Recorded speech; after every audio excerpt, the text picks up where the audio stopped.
dog is that?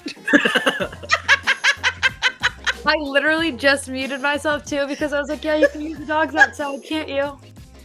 So Anyway, great I apologize start. if you heard me. And we're off, folks. You're out. So This reminds me of an episode of Dive Cuts because Sam's dogs will always would make an appearance and get up to trouble. So anyway, hi, welcome to Majority Rules.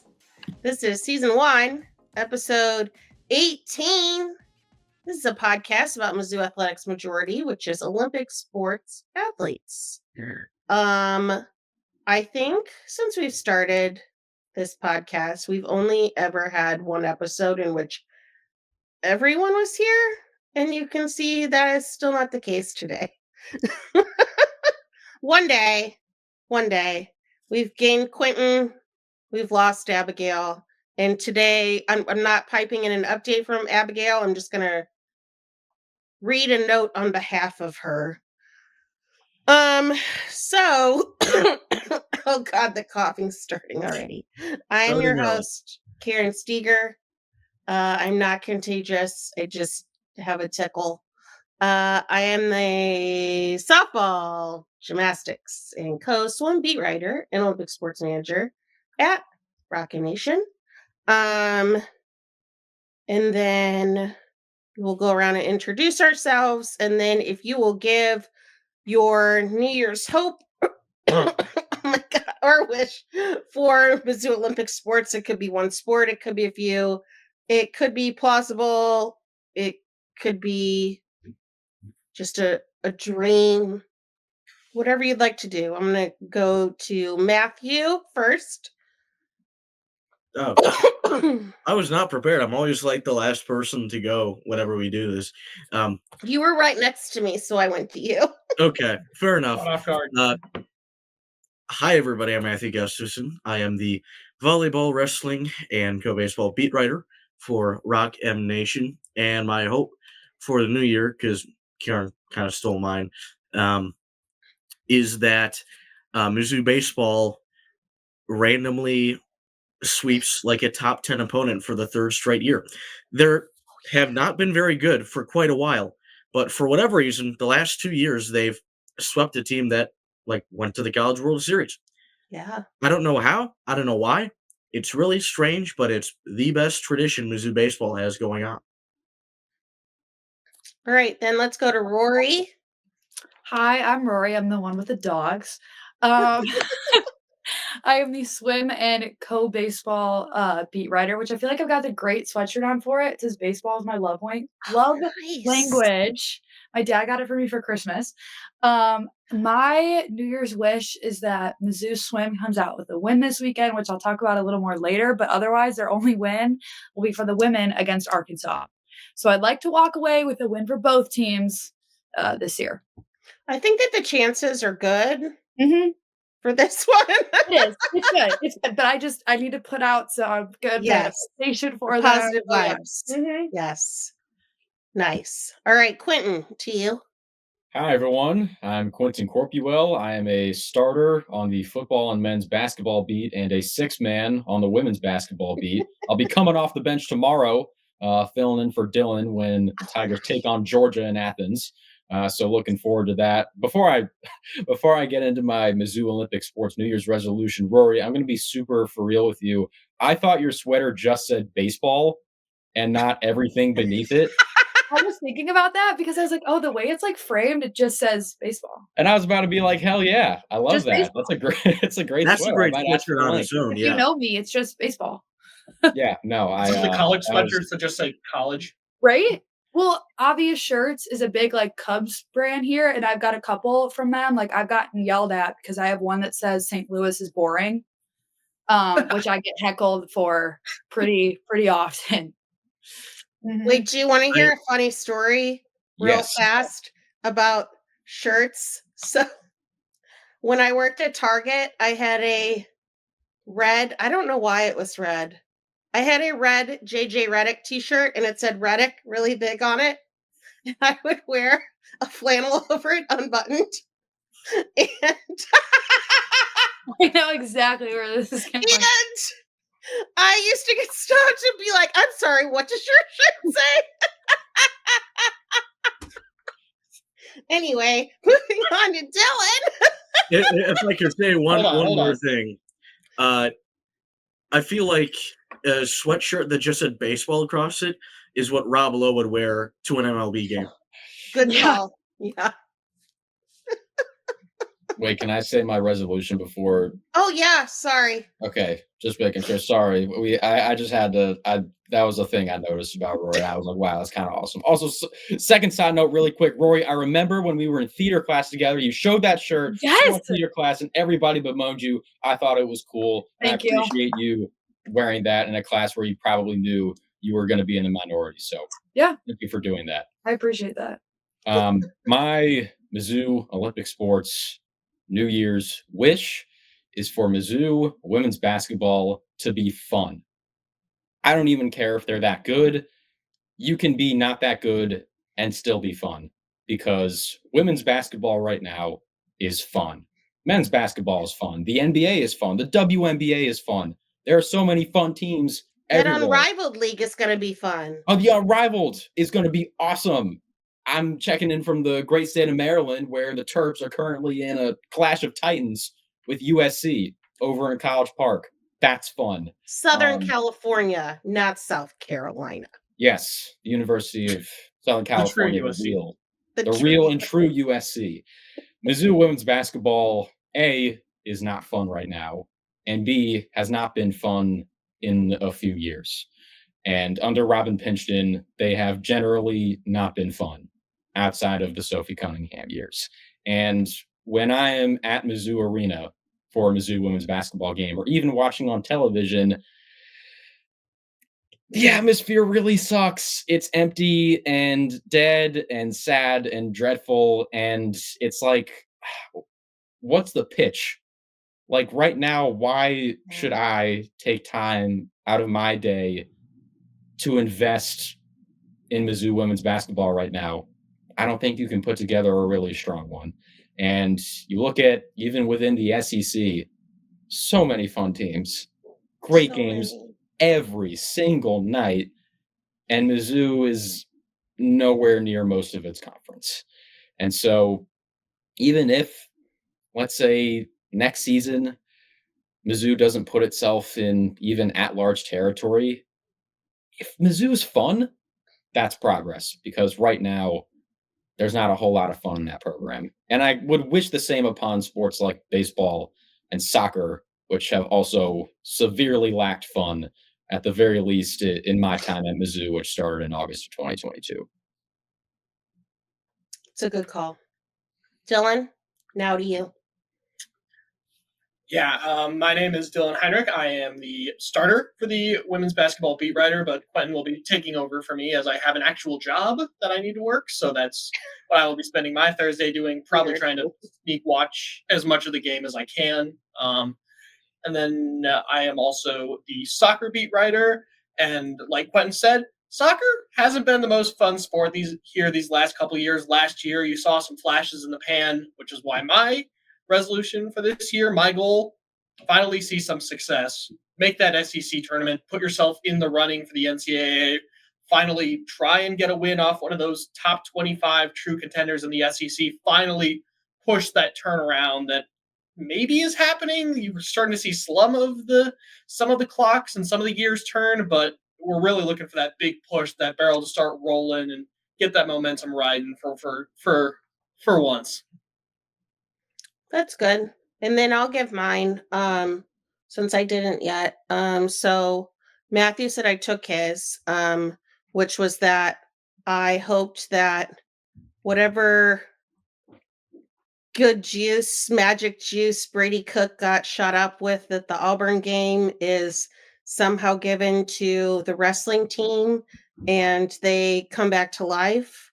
I would also like said magic juice to be given to Mizzou gymnast Lauren McPherson. I'm going to need some juice for her too. More on that later. I want gymnastics to make nationals again. I don't think that that's a crazy thing. And as a special bonus, my New Year's wish is for a new women's basketball coach. Sorry, Robin, but time's up. Time's up. Oh, not the Dame Lillard. Oh, not the Dame Dalla. Dang. That was sad. And with that, we will move to our favorite sport to talk about, women's basketball. So we had 2 SEC games so far and 2 losses. Are we surprised? Nope, not at all. I think this isn't even something to do with Mizzou. Like, grand scheme of things, 2 losses, never good. We knew this Mizzou team coming in weren't going to be world beaters, suffered some pretty tough losses, but you look at the schedule, South Carolina on the road against Bama, those are as close to scheduled losses as you can pretty much get. Yeah. You miss, obviously, your LSUs, your Kentuckys, but for the most part, it's 2 of the top 6, maybe even 5 teams in the SEC.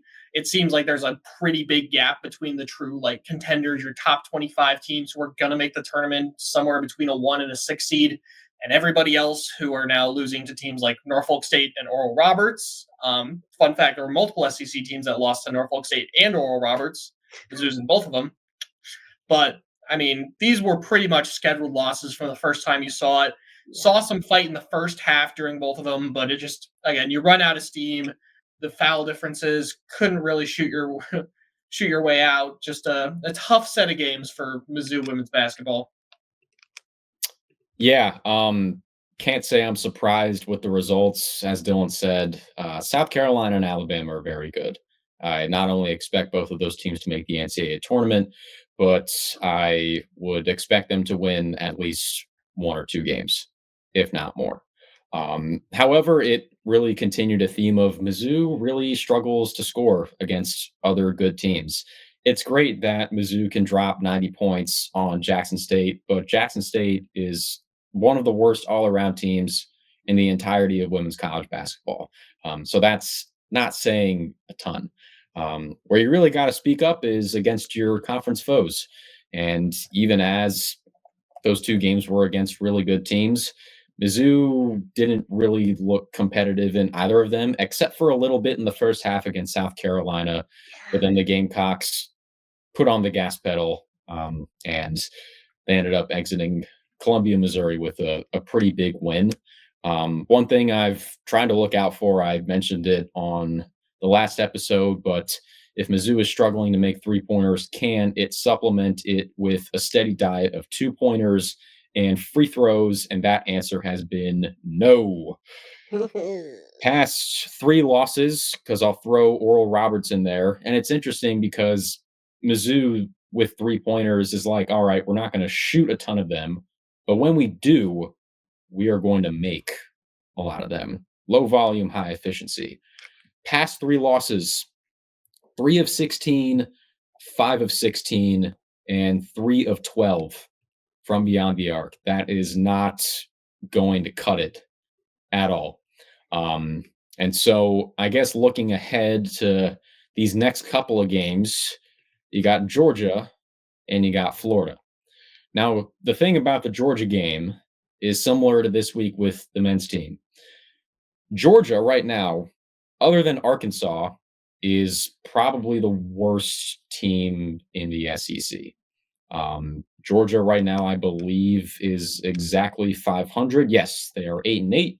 And Georgia, they lost a lot of unsightly non-con games. Yes, they lost to Georgia State, Hampton, Colorado State, and those were its non-con losses. Sorry, didn't mean to dog on Colorado State, Fort Collins native Dylan Heinrich. But those are probably teams that your average SEC team not only beats, but beats by a lot.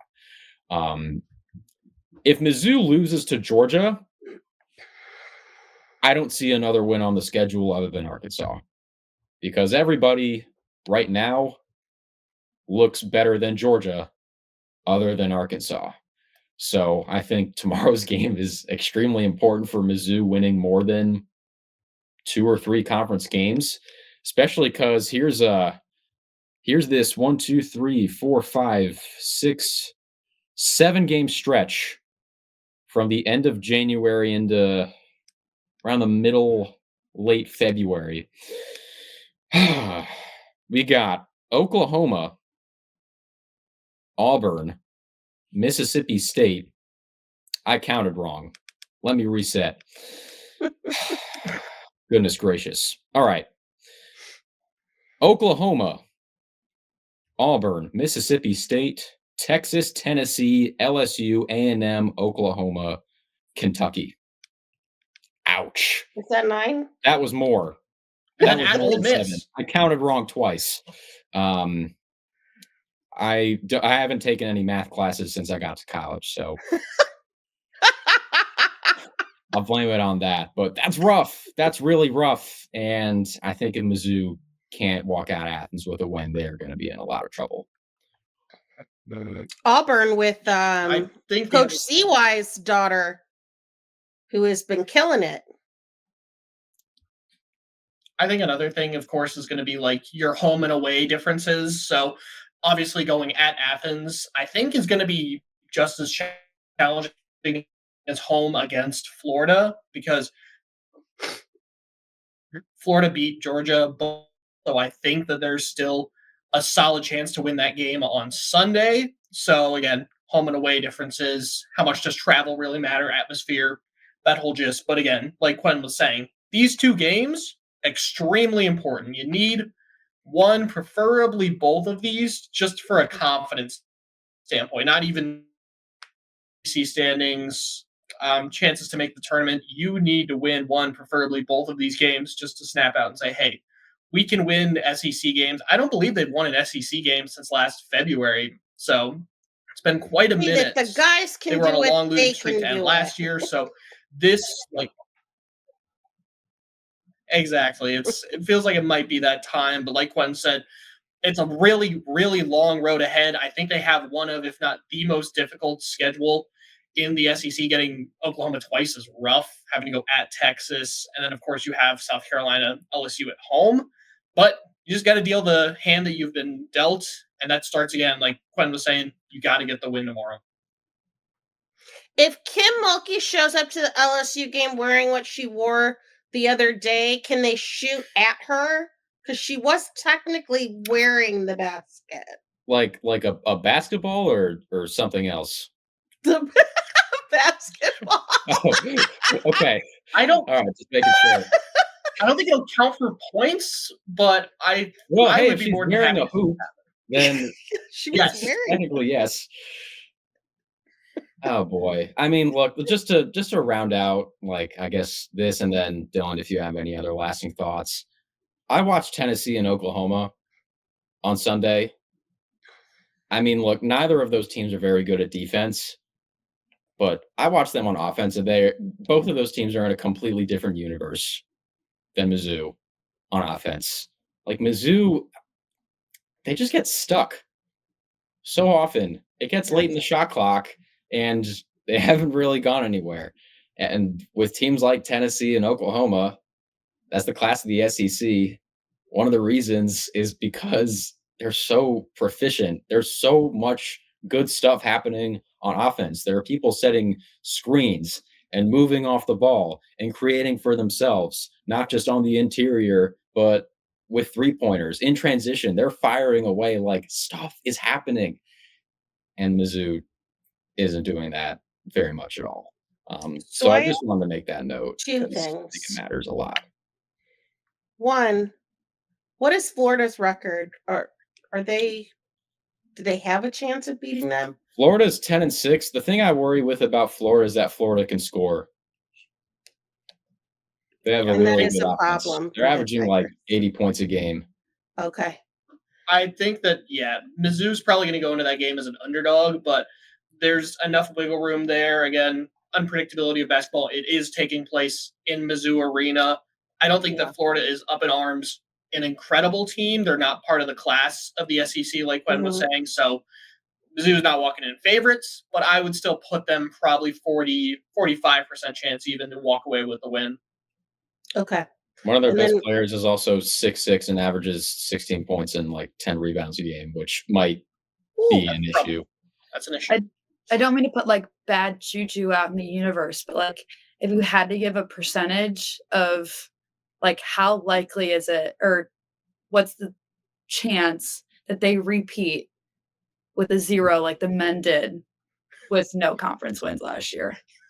Oh, Rory, you're gonna Like- get us in trouble. with who? I think we covered this last episode too, right? Yeah, I think it's like Quentin. Hmm. I'll throw out a number if you all you think. I would say 25%, Okay. maybe 20, just because there's a lot of games. Like there's a Well, lot yeah, of opponents yeah. that I don't think like Florida, Georgia, Arkansas. We've seen troubles from A&M and Auburn at times. Like on paper, yeah, this Mizzou team not the best, but I think there's also some teams in the SEC that are going to struggle. This is not a Mizzou only problem. So again, what happened with the men was just so unlikely, and they lost so many close games. And the Yeah. Mizzou Well, women's team yeah. last year was great, but they still managed to scrape out 2 wins, including a road one against Vandy, which made the tournament. So again, anything Yeah. can happen in basketball. And I think just overall, the competitiveness and the number of games is going to help in Mizzou's favor in that aspect. I've just got the I- fear of last year like stuck with me forever now. Yeah. Yeah. Didn't they also not win a single game after that Vandy win? Oh, they beat Georgia at home, and I think that was I think- after the Vandy one. I think can't, so. I can't remember. That Vanderbilt game was really fun, though. That game was But incredible. the fact that Vanderbilt game was probably the most memorable part of conference play, that's not good at all. But Rory, to answer your question, if Mizzou played Arkansas twice, I would say probably not likely because Arkansas is really bad. Like, I am so glad Sailor Poffenbarger got out of there when she did and came back home to Maryland because they were really bad. And I feel really bad for Izzy Higginbottom, who's balling, former Mizzou Tiger. Izzy Higginbottom. Yeah. She's averaging like 25 points a I game. forgot that she transferred to Arkansas. Yeah, she started at Mizzou and then balled at Arkansas State Yeah. and stayed in Arkansas. It's just that the team is horrid. But Mizzou only gets Arkansas once, and it's on the road, which is not as ideal as if it was at Mizzou Arena. So I would probably ballpark it around where Dylan said, 20 to 25%, even though that's literally like half of 50, more than half of 50. That's still not a good number at all. And I also think the thing you have to consider with the men's team, sorry to go on another like quick men's Oh, yeah. tangent, they That's suffered so many injuries last season. Mhm. Their injury Mhm. luck was awful. And knock on wood for the health of Mizzou women's basketball, they haven't experienced that to a great degree. Not going to leave out the qualifier. They haven't experienced awful injury luck like the men's team did last year. So I think it's very unlikely. I'd be really surprised if they went winless in conference play. That being said, I would still expect Mizzou to be playing very early in the SEC tournament and have an extremely long road to a miracle NCAA tournament berth. Okay. Before I let you two be done with women's basketball, I want you to each think of one thing that Mizzou is doing well so we can leave this conversation with good vibes. Is having Grace Slaughter in my answer too easy, or do I have to pick something else? It's fine. I'll allow it. All right, Dylan, you go first. I'm going to try to think of something more nuanced than Grace Slaughter has played really well. I think it's just like the fact that this team is still young. Like the future, I think, for Mizzou is still in a very good spot. Like Ashton Judd is still not in her senior season. She's got one more year. Grace Slaughter is still only a sophomore, and she's arguably the best player on this team. Abby Schreck is still a major piece and should be for years to come. So I think that there's some really exciting pieces that this team has. And I think in the long run, all this time playing against these top level opponents in the SEC will pay off. Yeah, it really sucks right now when your lineup consists of a lot of sophomores and juniors, especially coming off the bench. But I think as a whole, the team will be a lot better for it. Obviously, Judd and Slaughter are your main two, but I think even someone like a Hilka Fedrape, the more that she sees the floor, the more that's going to help her grow as a basketball player, which turn around senior year in 2 years, maybe things are completely different. And Hilka Fedrape is a very successful piece of this team because of the time she got as a freshman, sophomore, and junior. Okay, nice. I like that I one, like that. Dylan. So, in my quick search of good things about Mizzou basketball, I tried to avert from, oh, this player's been playing really well, and then I couldn't think of anything. So, I am just going to go with Abby Schreck. She has blossomed into not just an awesome 3-point shooter at the SEC level, but like a nationally awesome 3-point shooter. She's been that way for most of the season. Obviously, the explosion started sort of against Norfolk State when she desperately tried to save them from another upset loss to Norfolk State. Sorry to bring that one up again. Didn't think that was going to happen. Apologies again. But then she goes 8 of 14 against Western Illinois. I'm like, holy crap, that is awesome. I think we've talked about her on the show multiple times before.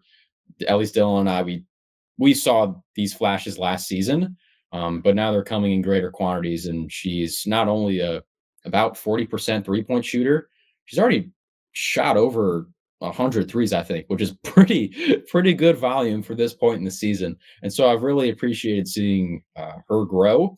And she's also only a sophomore, so she's got a long way to go. And I hope she sticks around because there will probably be a head coaching change at some point in the near future. And she is one of the ones I would like to see remain a Missouri Tiger. Well, she'd take half the crowd with her. Her whole family sits right by me. Yeah. Well, hopefully that'll be made up for and people going to the games for the sake of watching the whole team. That's true. That'd be great. I think Grace Slaughter will be a must-see talent in 2 years. Like, she's already basically averaging double digits as a sophomore. Like, this girl's going to be good. Like, I don't know about WNBA good, but good. She's going to be good at Texas. Jokes. Kidding. Jokes. I think I've had a dream of her in a K-State uniform, and it's like haunted me. Dear. Yeah. Oh, boy. Mm-hmm. Wow. We were supposed to leave this conversation on good vibes, not nightmare. He started it. Hey, that's a byproduct of her playing really well. So I guess you can call that good vibes. Yeah. Okay. All right. We have reached the swimming and diving portion of our program by our resident swim fan. I can tell that you've been getting really into it, Rory. Yes. I love to see it. I love Mizzou that. faced off against Louisville on Friday. Mm-hmm. How'd it go? Not too much of a high note over here either. Big loss. But honestly, there were some good parts. Exactly. And it doesn't hurt as much as you would expect because it's kind of expected. I mean, Louisville, they're a powerhouse program. They're in the ACC where you've got a ton of other huge swim schools like Virginia, who's been national champions for, I want to say 2 years now. So, you had to kind of pinpoint little wins that you wanted to see heading into this meet. They're both ranked in the top 10. Exactly. They're 8 and 10, I want to say respectively, or 7 and 10, somewhere around there. So they face off last year in the dual meet where the Louisville men won by a score of 205 to 89. This year changed. It was 193 to 107. So advantage of 18 points you gain there, which in swim can be quite a lot depending on whether you're winning an event or you're just taking second, third, those podium placements. You can get points up to around 5th or 6th place. It kind of depends on where everything falls out. The women last year lost by a score of 203 to 96. Pretty much same score this year. It was 204 to 95. But they had a couple more wins this year than last year, even if the score doesn't necessarily reflect that. I did kind of a preview of where I thought they could escape with some wins. Mainly, I figured it would be in the shorter distance events, 100, 50, especially thought maybe Luke Niebrick in the 50 free. But was wrong.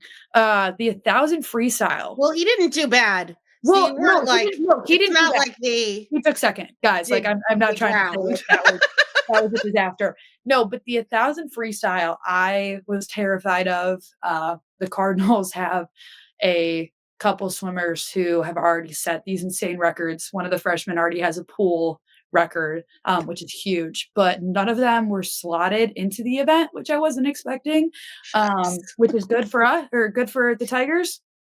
So they won, both the men and the women won the event. Zoe Schneider swam a lifetime best of 9:50:49 to take the top spot, which moved her to fourth all time for Missouri. And then on the men's side, Jabron Hinsey, don't know if I'm technically pronouncing that correctly. He Sounds won, good. right? He won the men's race, which moved him to seventh all time with a time of 9:14:94. And then a couple other swimmers in those two events for Missouri also set lifetime best, which is a very common theme throughout this program, which is good to see. Normally, I feel like you kind of see that towards the beginning of the season. You're fresh, you're breaking into the pool, and Missouri has a swimmer's pool just because of the way it's built. So, but the fact that they've sustained that throughout the season, every meet, they're getting faster and faster is huge to see. But other events where the Tigers pulled out some wins, Grant Pachensky in the 100 back, Emily Roden in the 200 fly. Good to see her back in that event. That's a huge event for her. She's battled injuries all year. And then Jan Zubik back in the 200 fly. He is insane in that event. I think he's pretty much won every time but once, I want to say. Don't quote me on that, but I believe that's where he's at. That's his thing. Grant Pachensky in the 100 backstroke is undefeated at home. So they also scored another point in that event, thanks to Griffin Craig, Philip Peschke points in the 200 back. They just had these little points here and there, but it was more event wins than they saw last year. And then again, as I said, Luke Niebrick, if he had been able to replicate that 1952 time from Georgia, he would have won the event, but he swam a flat 20, which was good enough for runner-up, which is still good. That's still a huge amount of points. But yeah, with this swim team, like with this dual meet, I feel like every time I've done interviews or talked to anybody, they're going through a lot of tough training. Yeah. He Right said now like in it's like January. the last month and a half. Yeah, exactly. Which for January for swim is pretty common. But there were a couple notable swimmers that were missing from this meet, which I don't know if that's because of the training. I don't know if that's because of illness. I think we'll kind of figure out whether or not they're back next week when they're back in action. But we'll see. But for diving for this meet was also huge. Yeah. Collier Dyer continued to just dominate on the boards. He had a showing at the Winter Nationals where he had a placement, and then in 3-meter against Louisville, he won the event with a score of 375.60 and then also set a season best on platform. He also won that event. And then on the women's side, Gabriela San Juan Carmona won the 3-meter as well. So big wins for them, which they kind of needed. I feel like they've kind of been in the shadows in a couple of recent meets just because they went against Purdue, which they're a huge diving program, and they haven't really had their chance to shine. But I feel like this Louisville meet was a lot of them really stepped up.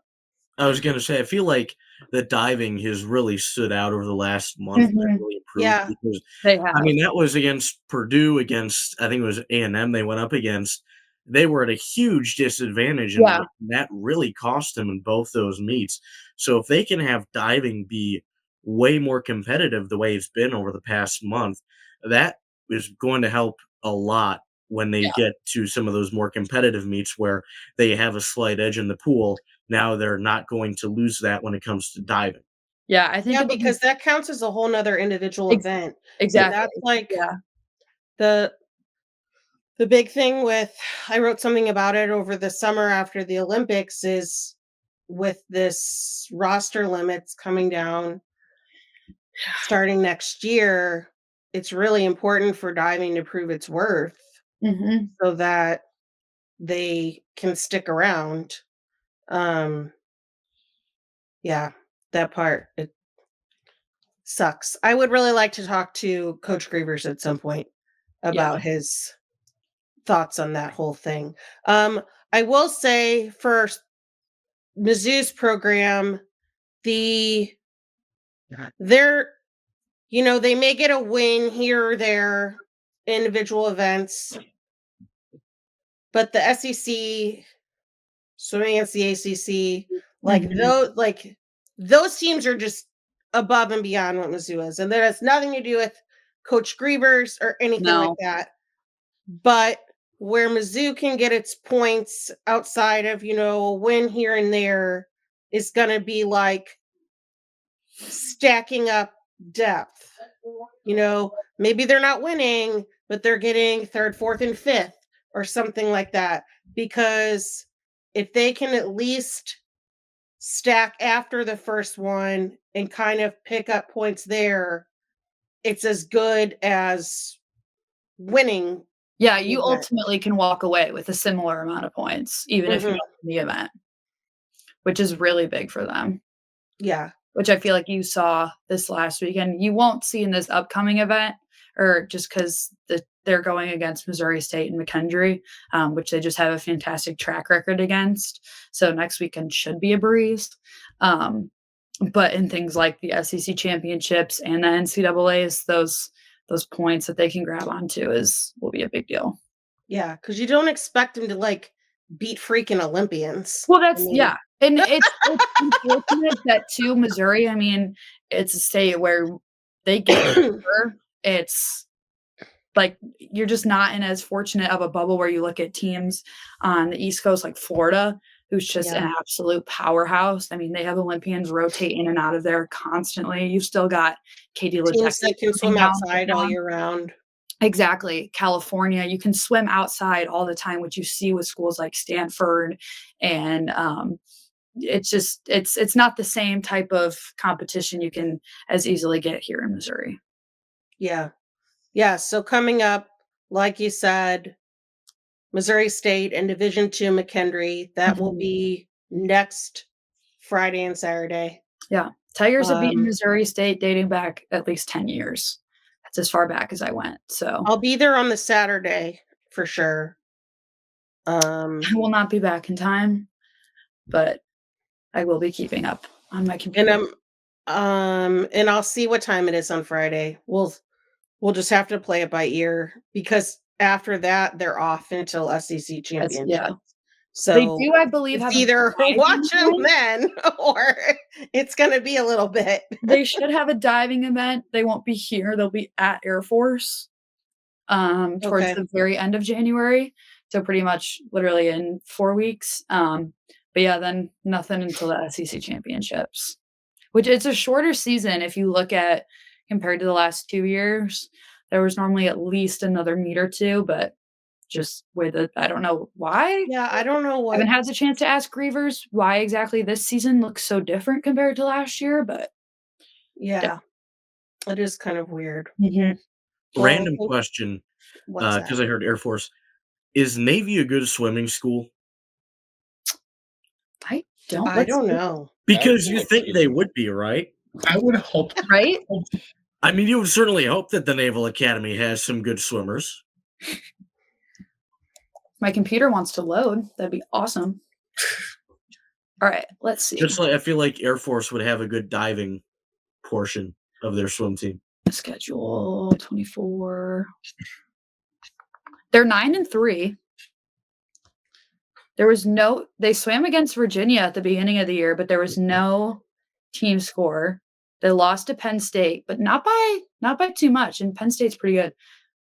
Beat UMBC, William and Mary, George Mason, Loyola Maryland. Lost to LSU. There's a conference. It's like against smaller schools, but they still look pretty good. So you're saying they're DMV merchants? You have to imagine that they've probably got a really good. Oh, they lost to Army. Pretty handily too. They lost in swim and dive to Army. The Army. That's gotta hurt. That's gotta really hurt. That's wow. I know. I feel Why like don't we focus on Navy Army swim meet? Like I more national attention. I feel like Navy could just throw out like a couple of future Navy SEALs at like the 1,000 meter and just be really good. I know. Maybe they're trying to. It's a fake out. Actually, they don't want the rest of the world to know how good they are. It's They're hiding them all. Oh, by the way, when Rory was talking about the 1,000 free, I did not figure out how many points the men scored, but the women did score 15 points in that one event. Let's see. I can figure that out. It was pretty crazy, and that's how 'Cause I want to say we had a second place finish too, right? Yeah, Connor Boatwright. so. Oh no, Connor Boatwright was fourth, and so it was just those two. So second, third, what is that? At least 12? should be Right? something like that. 12, 13? You have 9 for winning, and then it goes Yeah. down, but it goes to 5 or 4. It's like 9 to 6 or 9 to 7. I think it's 9 to 6. So I think 13 points maybe? I don't know. It fluctuates. It's not like a straight. Doesn't just. It also was kind of weird too, like on my crazy spreadsheet, like that they improved so much in the 1,000 because they are in Hell Month. Mm-hmm. And you'd think you would be like really tired. You'd want to die. And not do well in the distance events. No. Hell Month was in fact impacting breaststroke. Okay, so they only that had was not good. They had breaststroke. I'm not even gonna. We don't even need to touch on that. They scored 11 points. It goes 9 to 4. Yeah, so between the two of them, 26 points. Yeah. In the 1,000. See, that's how you get back into it, guys. Mm-hmm. I still can't believe Navy lost to Army in swim and dive. They must have practiced in the dirty part of the Chesapeake that week. What was your takeaway from the newest Majority Rules podcast? Oh, that Navy actually lost to Army in swim. Yeah. Anyway, thank you, Rory. You all right. Recap in 2 weeks, guys. Next up, gymnastics is back. Gymnastics is back. Gymnastics, but not boxing. I boxed because gymnastics is back. They enacted another sport upon me. That's how excited I was. Can you do like a somersault or at least like a cartwheel to show it then? Do you want me to do a handstand right now? Please. Absolutely. Sorry, we're derailing your segment, Karen. Pretend that this is Hannah Horton on the bars. Oh, I think we've got our very own Hannah Horton representative right here. Wow. All right, guess we need a men's gymnastics team. We need like a score, like 8 out of 10. Oh, wow. That's a perfect 10. Difficulty? It is not. The judges are strict, guys. I'm the judge, and I give it a 10. I can't even do a cartwheel, so it's you know what? 9.6. I'll take that. That's a pretty good score. I was going to say that this pen is Hannah Horton on the bars, and then she does a double layout. So she flips once and twice and then sticks it. Wow. Good job, Hannah Horton. That was the accurate body position, though. So anyway, gymnastics is back. And if you haven't yet read my 4,000 word recap yet, not even kidding, it was 4,000 words. I don't know what you're waiting for. I swear it doesn't actually read like it's 4,000 words. Yeah. So Beauty and the Beast, the beauties did well. Right. Matthew will share about how the Beast did here in a little bit.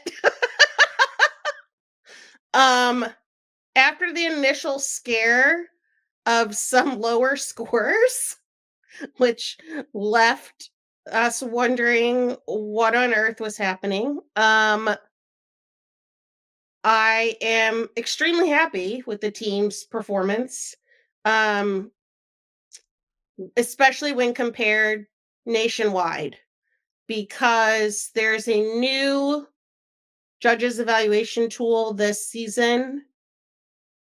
And it seems that they are going to be checking up on the judges to make sure that what they actually are giving gymnasts should be what they get, what they should get, not overinflated scores. So, like, I see Mizzou's vault score, and I freaked out because they haven't scored a sub 49 score since 2023. They did not get a sub 49 all last season. And I'm like, that was garbage. Turns out garbage, still 6th in the country. So maybe not garbage. Maybe everybody's garbage. So I take back my garbage statement. However, so as of Sunday, though not everybody in the country had a meet, Mizzou was one of just 4 SEC teams out of 8 to have, or 9, it's 9 now, sorry, to even have a meet. So not everybody is going to have a score to figure into the rankings, because the rankings are purely based on your scores. Mizzou sits 5th overall in the country, 3rd on floor, 6th on beam, 3rd on bars, and 5th on vault. So good. Are there still concerns with the team?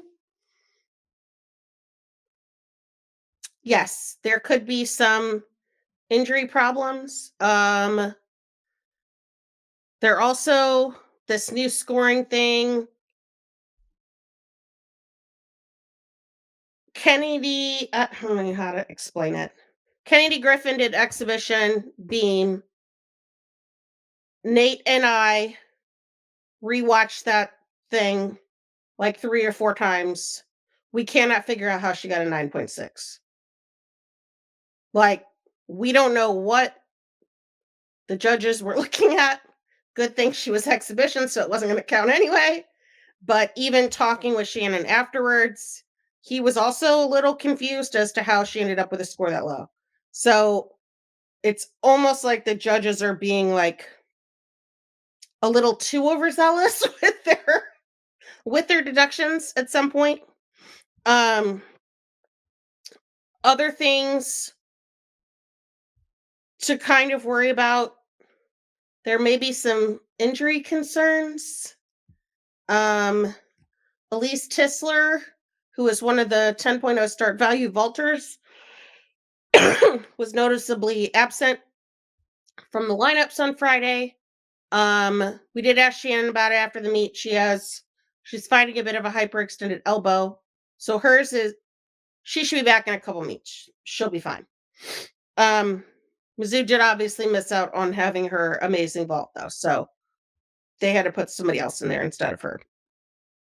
The bigger problem, which we are actually not sure how big of a problem is that Lauren McPherson, my big one to watch, she's the one that's from San Jose State and did the all-around, has been doing the all-around through all the inter-squad meets. She was noticeably in a boot and riding around on a scooter. That's usually not a good thing. Yeah. We don't know if it's preventative.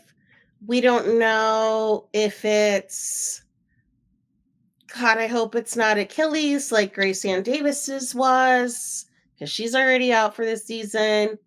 We don't know at the moment.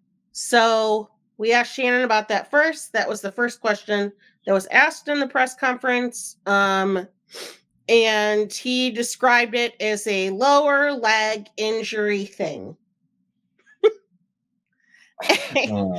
And that she is being reassessed early this week. So they may know already what's going on with that. It did suddenly happen because the day before, the Booster Club president was at Mizzou gymnastics practice and said that both Elise and Lauren were competing in practice. So somewhere between practice and the meet, something happened. So Karen, I have a question about that. Was it just a boot or was there a cast too? it looked like it was a walking boot. She had a walking boot and then she was on like a one-legged scooter. Okay, so I'm so far from a doctor, but casts I think are usually worse than boots Yes. because Avery Cronky had a cast and a scooter last year. And I found that out when she zoomed past me on the sidewalk on Tiger Avenue. I was like, wait a second, Avery Crocky's in a cast and a scooter. She's also moving really fast. It's pretty cool. I've never seen someone move so fast on a scooter. But I think a walking boot is usually better than a cast. So if that gives you any Yeah. hope, I guess that's good. Well, and I went back and at- rewatched. What was at that, the- Matthew? at the for Mizzou volleyball, Marina Krenover was wearing a walking boot at the selection show party, and she had played the past 2 matches or 3 before that, and she was completely fine during the tournament, despite wearing a walking boot. So yeah, I think that's definitely less of a concern than a cast, but still sometimes is not a good sign either. Yeah, it's kind of hard to know too, because it had to have like just happened, whatever it was, since she had just been in practice. And she was like, I went back and rewatched the whole meet last night because I'm a psychopath and was watching bars, and she's clear, like she's not jumping up and down, but she was like not on the scooter. She was standing there like kind of, like having a good time, like not looking like she was in like an enormous amount of pain. So I'm hopeful that she will be okay and just be out a little bit. But the fact that we don't know anything yet worries me. So I don't know. It really sucks too, because she's a grad student. So like this was going to be her last year. So I really hate for it to end this way. So everyone cross your fingers that. Otherwise, gymnastics wise, I realized I didn't even really say anything about the meet. It was a lot.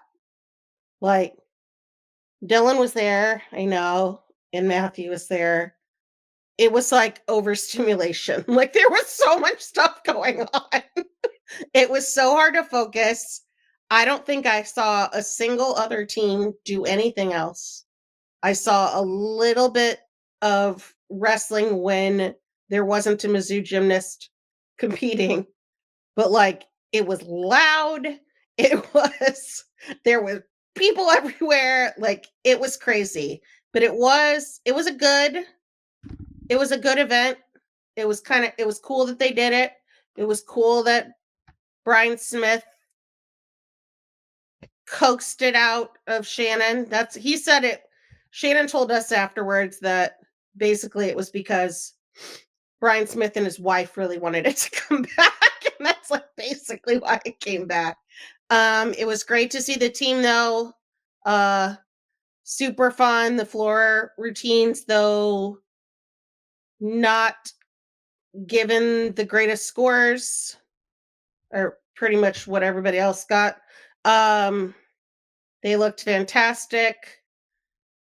Bars, which one of the gymnastics podcasts said was going to clearly be Mizzou's downfall.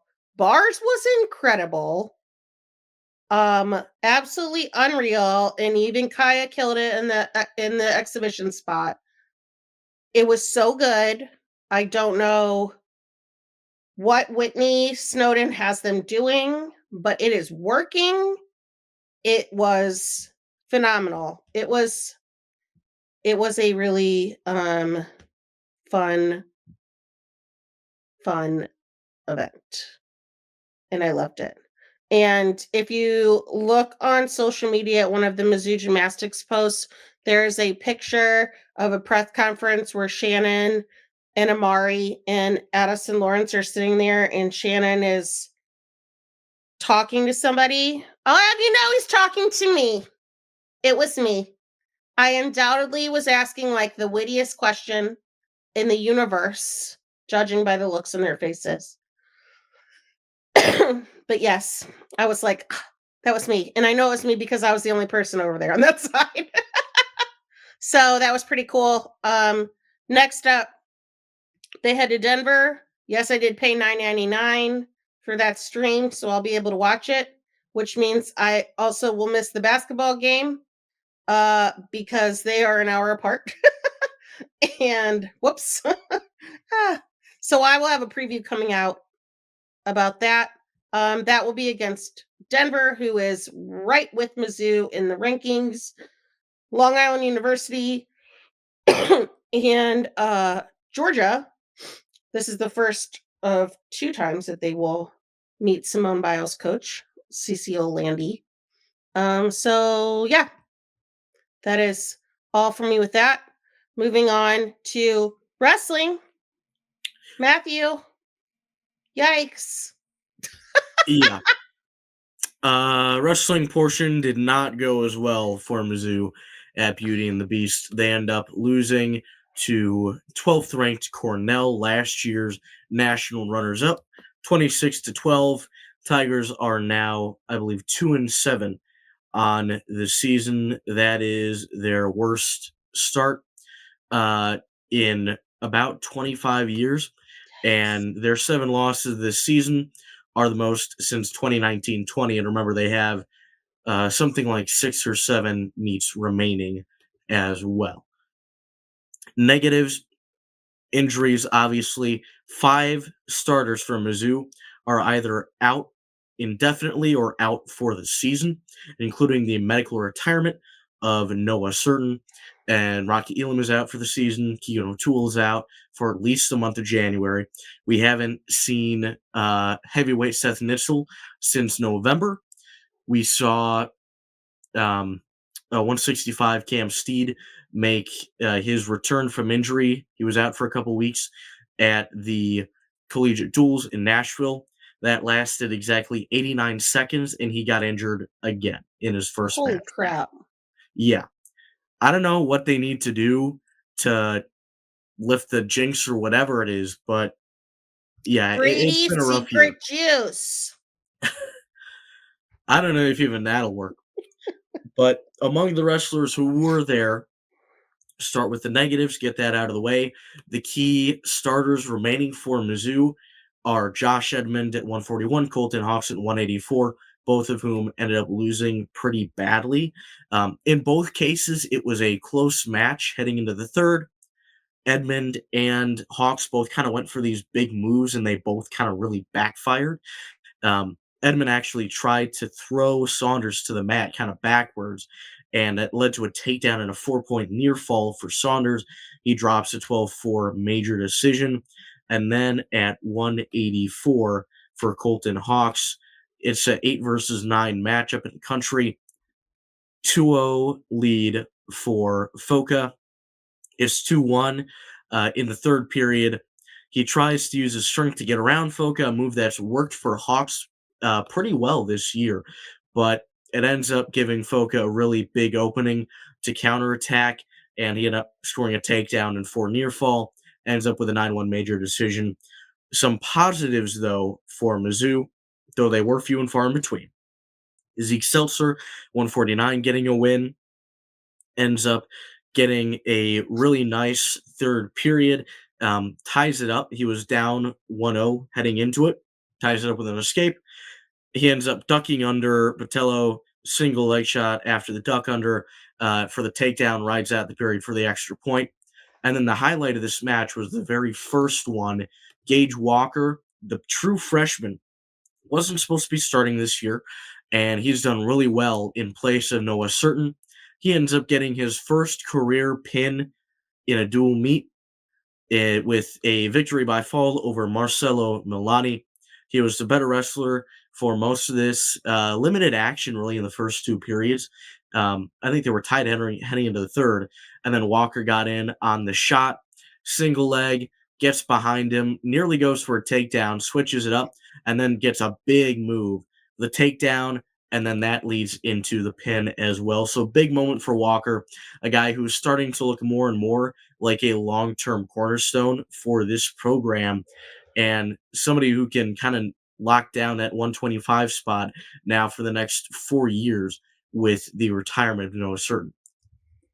And possibly move up to 133 at some point as well, because they have a really, really big group, a lot of highly touted recruits at 125. So I have a feeling that some of them are going to end up bumping up to 133. I don't know if you guys can hear me, but my camera stopped What the hell happened working. to Karen? We can hear you. Okay, you're fine. I'm here. My camera just turned off. I don't know. I don't know what happened. Are we gonna have to use our Zoomer abilities to try and get your camera back on? No, it's okay. You can just hear me though, right? Yeah, Yeah. I feel like I'm speaking into Okay. a You don't black need to hole. see me. Thank you for the update, Matthew. Quickly, Abigail's not with us, but she does have a track and field update. So after Mizzou got its nice track and field upgrade, which Matthew actually got to see over at Hearnes, he took a field trip around to go look at the track. Track and field will be hosting its first home meet since 2020. It is called the Alexis Jarrett Invitational on Saturday. And Abigail wanted us to know that it is named after a Mizzou coach who helped jumpstart women's sports at Mizzou. She coached track, women's basketball, and softball, was an SID and an assistant sports director when Mizzou launched 8 new women's sports programs in 1974 and 1975. So, holy crap. This is what I'm talking about. We need creatively named tournaments. We don't need the Mizzou Invitational in volleyball. We need the Crutchlow Invitational or something creative. Yeah. I will continue to bang my fist on the pulpit over this issue. I've done it on shows before. I'll continue to do it. We need more creatively named tournaments. So bravo, Mizzou. Congratulations. You have accomplished that task. All right, Matthew, I'm going to pitch you a question that we actually answered in a football article last year when it was announced that teams were allowed to put sponsorships on their field. If you had to pick a company to sponsor a Mizzou tournament, who would you want and why? In what sport? Well, you mentioned the Mizzou Invitational in volleyball, so we'll go with that. Okay. Let's see. Can I think about that and get back to you by the end of the show? Okay. A lot of good local companies and restaurants and other places to pick from. So understandable that you need some more time. I'll get on the research and get back to you. Okay, sounds good. One more thing about track and field, and I'm back. Turns out my camera didn't want to be on HD anymore, and I just needed to change it to different pixels or something. I don't know. Anyway, so for this event, they will be doing a whole slew of events, from distance events to pole to jumping to everything. Teams that will be competing will be Columbia College, SIUE, Central Methodist, Kansas City, Oral Roberts, and Washington University in St. Louis. Yeah. So that is that. We're almost done. I swear. Out of season sports updates real quick. Softball. Some of us, we got a bunch of softball fans here. Softball America and D1 Softball released some watch lists, some player rankings. So Softball America listed Mizzou pitcher Sierra Harrison as number 87 in their top 100. Players or pitchers? I think it's players. It's players overall.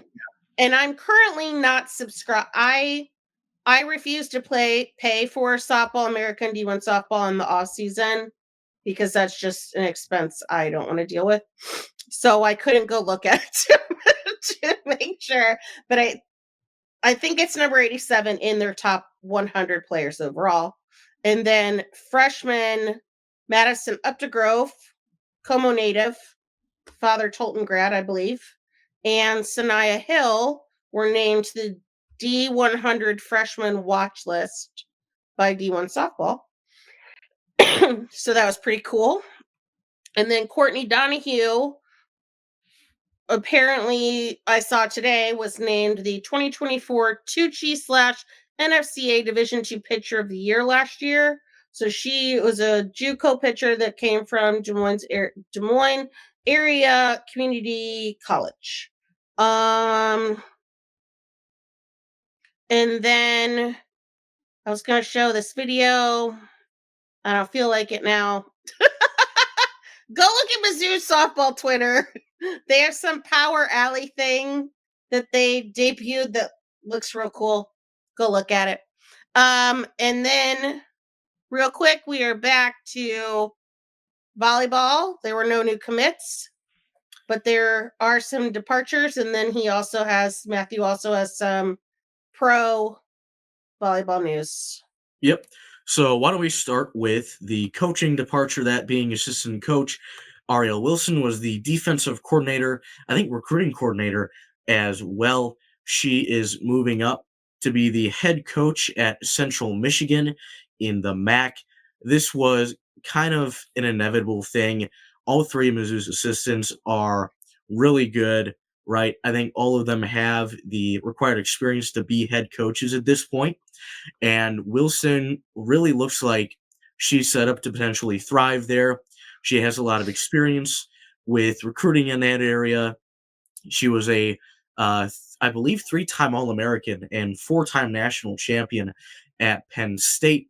She's coached at DePaul. She's coached at Michigan State as well. So she has a lot of experience in that Great Lakes region and out east as well, which is going to be kind of where you want to recruit in the MAC, right? Especially in Michigan. She has that prior experience.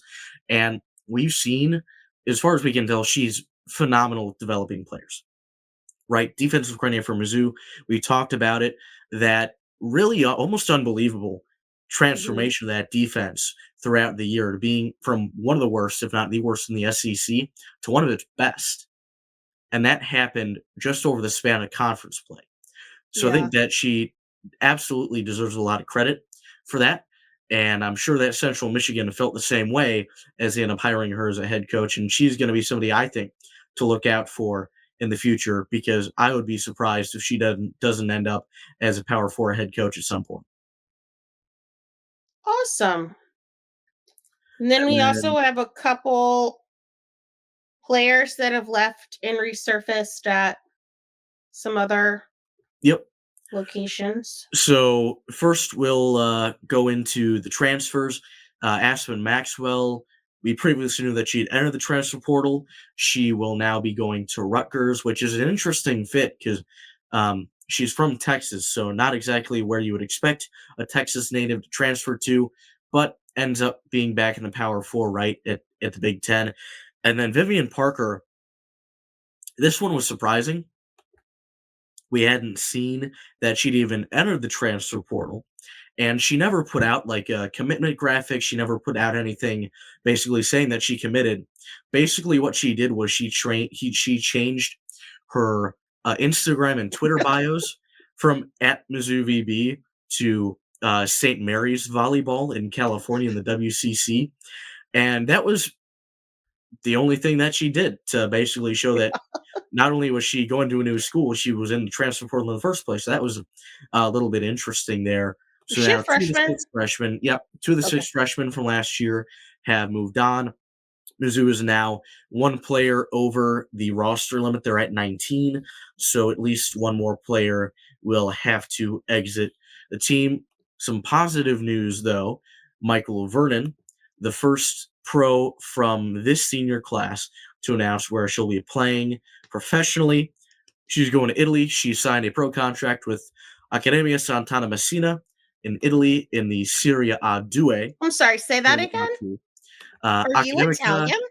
Italian? No, I'm just good at like Goated. pronunciation. He's just And really awesome at pronouncing things. I know. Say it again. Accademica Sant'Anna Messina.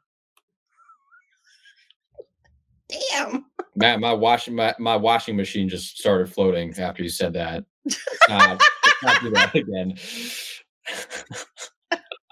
I do live in an area where there's like a Little Italy right by where I live, and one of my great uncles is married to. So basically, my great aunt is her maiden name was Mary Ann Capria. So I do have that going for me. Help with the pronunciation. And then it taught you to say that name that doesn't sound anything like that person's name. Sure. Awesome. And then pro volleyball starting up. For the first time, the U.S. has two major pro volleyball leagues. League One Volleyball, LOVB, or Love Volleyball as they say. I don't understand why they pronounce it Love Volleyball. I don't get it, to be honest with you. I love it.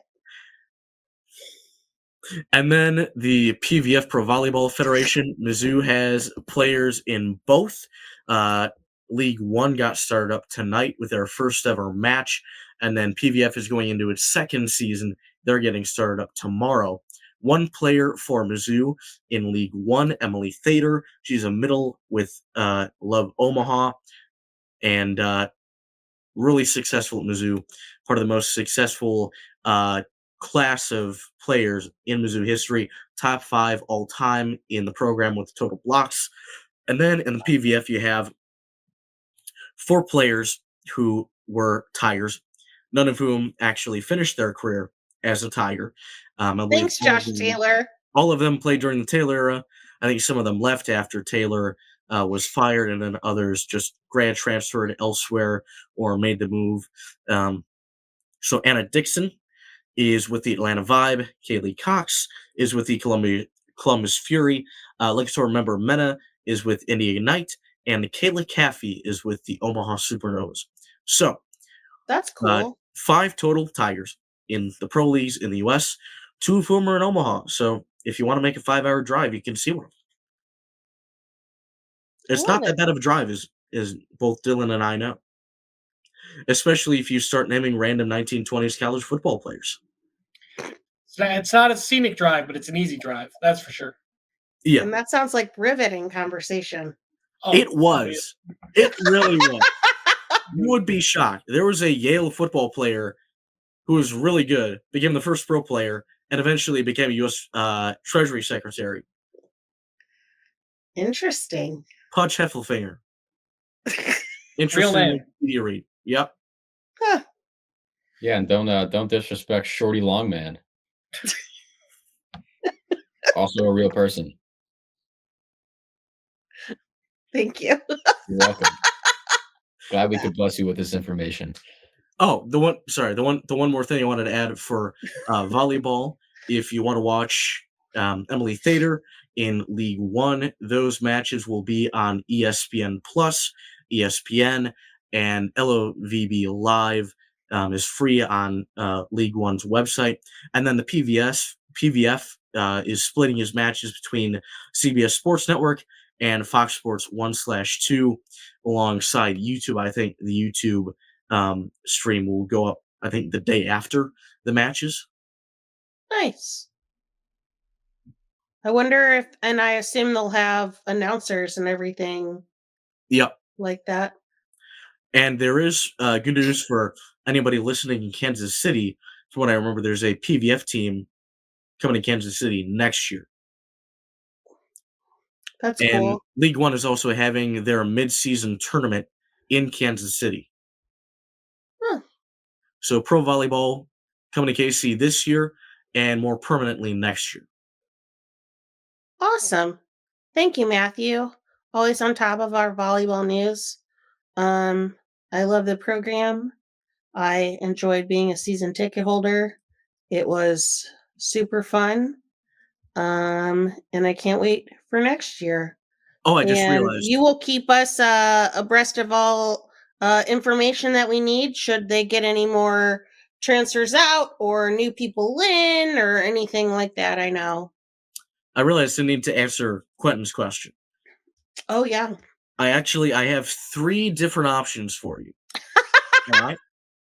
I'm ready. And I think they're all pulled from the article that we wrote together way back. Yeah. So number 1 is Enterprise, because Enterprise cars on the highway, just like Mizzou volleyball, are going places fast. Oh, Nice. okay. Number 2. Hopefully not too fast. You have Yeah. to obey the speed limit. Number 2, Mizzou has a pretty strong history of getting players from the Springfield area, and obviously Lake of the Ozarks is right there. So Bass Pro Shops. Mizzou also recently established Johnny Morris Institute of Fisheries, Wetlands, and Aquatic Systems at the university, and it has a Columbia location. I feel like the Mizzou Bass Pro Shops Invitational, it just sounds cool. It sounds fun. I don't know. Maybe it's just me. And then number 3, all of our favorite t-shirt shop in Columbia, strong supporters of Mizzou Athletics, 573 Tees, right off of Broadway. I have several of them myself. I'm sure we all do. And proud as members of Rock M to partner with them. Nice. Good. Thank you. So this has been a long one, guys. But one last thing before we get out of here, please head to Rock M Nation, support the work of all of these fine student journalists right here and all the other writers we have working for the site as well. As always, put out a lot of articles, wrote a lot of words. You can support us by subscribing to this podcast feed and leaving a 5-star review. You also can support us by signing up for RockM.Plus. It is just $5 a month.